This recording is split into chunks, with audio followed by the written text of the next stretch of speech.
अस्सलाम वालेकुम दोस्तों and welcome to my channel AR views. After a long time I am back. मेरे exams हो रहे थे और बिजी था थोड़ी बहुत शायरी का भी शौक चढ़ा, उसकी वीडियोस बनाई and I am still studying about poetry. So एक एक स्टोरी है जो आपके साथ शेयर करना चाहूँगा। एक आदमी है जिसका नाम नींबू निचोड़ है। आपने अक्सर सुना होगा कि मुफ्त खोरे होते हैं जो होटलों में घुस जाते हैं मुफ्त का खाना खाने के चक्करों में। एक आदमी बैठा हुआ था रेस्टोरेंट में, उसके आगे एक जूस का गिलास पड़ा हुआ था और बाहर से एक आदमी आता है। यह आदमी क्या करता है, लोगों के पास जाकर बैठता है, बातें शातें करता है, उनको बातों में लगाता है और उनको ये यकीन दिलाता है कि ये इनका बहुत अच्छा दोस्त है। और दोस्ती के नाम पर खाना खाना शुरू होता है साथ उनके, और खाना खाता है और भाग जाता है। कहता मैं पेट में जाता, मैं बाथरूम से होकर आता हूँ, जरा एक्सक्यूज मी। वो क्या कि बाथरूम से सीधा बाहर। तो ऐसा ही हुआ कि एक आदमी बैठा है रेस्टोरेंट में, गिलास उसके आगे पड़ा हुआ है मिल्क शेक का, वो पीने का सोच रहा है। बाहर से एक आदमी आता है, उससे बातें करता है और उसके सामने पड़ा गिलास पी लेता है। अब ये जो आदमी जिसने गिलास ऑर्डर किया था, जो बैठा पी रहा था, ये इमरान खान था। और जो बाहर से आदमी आया वो शहबाज शरीफ था। वो जो आदमी है वो रोना शुरू हो गया जब उसने जूस पिया बाहर से आने वाले आदमी ने। ये आदमी रोना शुरू हो गया। वो आदमी परेशान हो गया, कहता भाई माफ कर दो, गलती हो गई, मैं आपको नया मंगवाया दूँ। कहता ये बात नहीं है, तुमने मेरा जूस पिया इसलिए नहीं मैं रो रहा। मैं इसलिए रो रहा हूँ क्योंकि मुझे कारोबार में बहुत नुकसान हुआ है और मैं परेशान हो गया हूँ अपनी ज़िंदगी से। और यहाँ बैठ के मैं इस जूस के अंदर जहर मिला के बैठा हुआ था ताकि मैं पी के मर जाऊँ। और मैं यही सोच रहा था और करने वाला था। अचानक तुम आ गए, तुमने पी लिया, तुम मुझे मरने भी नहीं दे रहे हो आराम से। अब जिसने जूस पिया था वो परेशान होगा, मैं क्या करूँ, मैं तो जहर पी लिया है। यही हाल पाकिस्तान का है। सुखा इमरान खान परेशानी में बैठा सोच रहा था मैं क्या करूँ क्या करूँ क्या करूँ। इधर में शहबाज शरीफ साहब आए, वो जूस पी गए, मुल्क के वज़ीर आज़म बन गए। अब वो पहाड़ उनके सर आ गया। अब वो पेट्रोल महंगा करेंगे तो अवाम जूते मारेगी, नहीं महंगा करेंगे तो IMF जूते मारेगा। दोनों तरफ से आगे फंस गए हैं। अब करें तो करे क्या। मिफ्ता इसमाइल कहते हैं हम पेट्रोल महंगा करें तो हम बुरे हैं, ना बुरे करें तो हम बुरे हैं। तो इकोनॉमी का इस वक्त ये सूरत हाल है। जैसा कि आप जानते हैं कि हुकूमत ने इस वक्त पाबंदी लगा दी है, बैन लगा दिया है कि बाहर से इंपोर्टेड चीज़ें नहीं आएंगी। यह काम बहुत पहले हो जाना चाहिए था क्योंकि यहाँ पर अमीर लोग हैं, उनके पास बहुत पैसा है, टैक्स देने के लिए पैसा नहीं है, इंपोर्टेड चीज़ें मंगवाने के लिए पैसा है। अभी खबरों में आया कि हमारे जो साबिक वजीर खारजा थे शाह महमूद कुरैशी, उनकी बीवी ने 50 लाख रुपए की गाड़ी ली है, लेकिन वो टैक्स के खातों में जमा नहीं कराया, गोशवारों में जमा नहीं कराया गया। FBR ने उनके ऊपर 10 लाख रुपए का जुर्माना आयद किया है। उसके अलावा आपकी जो एक एक्ट्रेस क्या वो सिंगर हैं आइमा बेग, उन्होंने 8 करोड़ का टैक्स पे नहीं किया। FBR वालों ने उनकी गाड़ी सीज कर ली है। इस तरह बेशुमार एग्जाम्पल्स मौजूद है जहाँ पर टैक्स नहीं दिया, बाहर से चीज़ें मंगवाई इंपोर्टेड, या उस तरह की रंग बिरंगी चीज़ें बहुत आती रहती हैं न्यूज़ में। एक खबर आई है कि अरबों रुपया जो है मलिक रियाज से बरतानिया की हुकूमत ने जब्त किया था और वो पाकिस्तान के अकाउंट में ट्रांसफ़र किया था, लेकिन इमरान खान साहब ने वापस मलिक रियाज को दिया और उसके बदले उनसे कुछ कनाल ज़मीन लिया। I don't know the figure exact, but 350 कनाल थी और उस पर हवाई अस्पताल बनाया। आई डोंट नो बिकॉज मैंने ना ज़मीन देखी है ना मैंने वहाँ जाके विजिट किया है। और इस तरह के स्कैंडल्स भी होते हैं, झूठ भी बोलते हैं लोग, सच ही बोलते हैं। एक गरीब आम आदमी को बेवकूफ़ बनाने के लिए तरह तरह की बातें करती हैं। अब जो एक अनपढ़ आदमी है, जो दिहाड़ीदार मजदूर है, उसको क्या पता कि कितना घपला हुआ, कैसे मनी लॉन्ड्रिंग हुई, यह सब काम कैसे होता है। वो कोई जाके फाइनेंशियल स्टेटमेंट्स की पढ़ता, वो इतना पढ़ा लिखा नहीं होता। एक टायर चेंज करने वाले को ये नहीं पता कि फाइनेंशियल स्टेटमेंट क्या होती है, कैश फ्लो क्या है, कैश आउट क्या है, उसे नहीं पता। कैश आया कैश गया, कितना पैसा अकाउंट में है, कौन कितने अकाउंट है, अकाउंट किसी और के नाम से बनवा के पैसा कैसे ट्रांसफर करते हैं।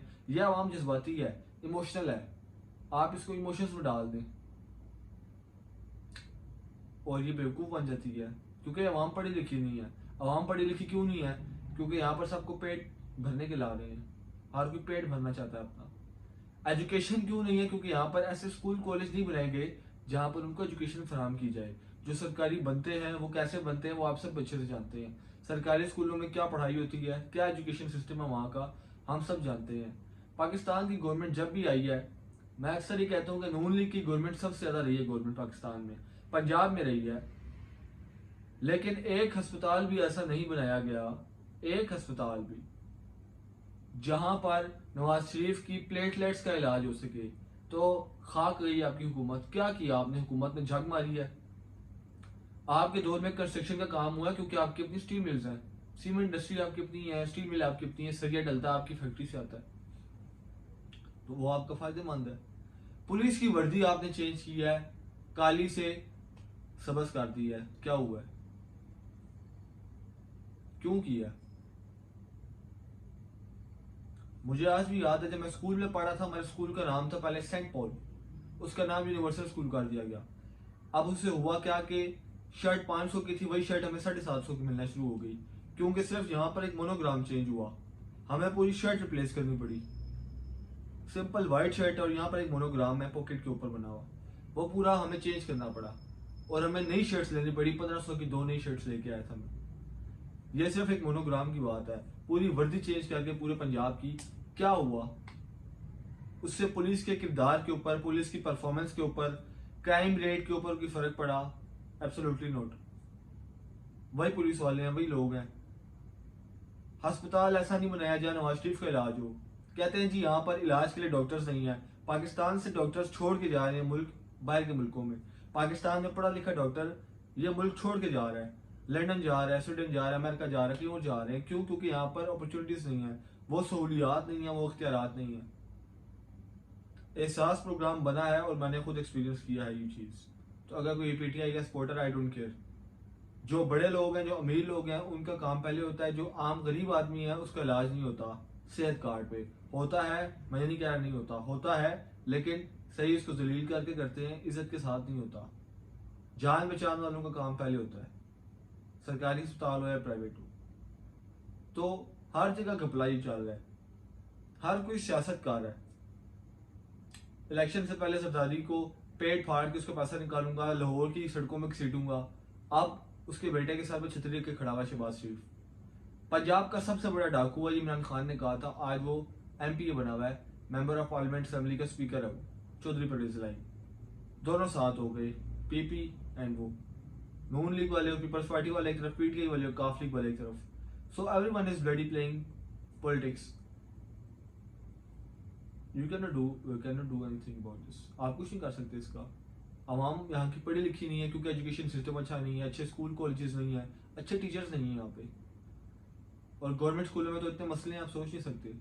एक नई कंप्यूटर लैब बनानी है, उसकी ज़रूरत नहीं है तो भी बनानी है, क्योंकि मेरे भाई वहाँ पर वो कंप्यूटर बेचता है, मेरे भाई की केमिकल शॉप है, वहाँ से लेके आएंगे। 30 रुपये का केमिकल लीटर मिलता है, हम 300 में लाएंगे। करप्शन। जब भी बाहर से कर्जा लेते हो करप्शन में लग जाता है। कोई ऐसा प्रोजेक्ट नहीं लगा जिससे अर्निंग हो। मोटरवे बनती है, वहां पर 2 टैक्स लगता है, वहां से मुल्क को फायदा होता है। सब्सिडी देकर कौन प्रोजेक्ट लगाता है, कौन बेवकूफ लगाता है? माना मेट्रो बस से सहूलत हुई है, लेकिन उससे कौमी खजाने पे जोर पड़ रहा है, सब्सिडी दे के आप चला रहे हो। खैर, ये बहुत लंबा टॉपिक है, आप जितना डिस्कस करोगे।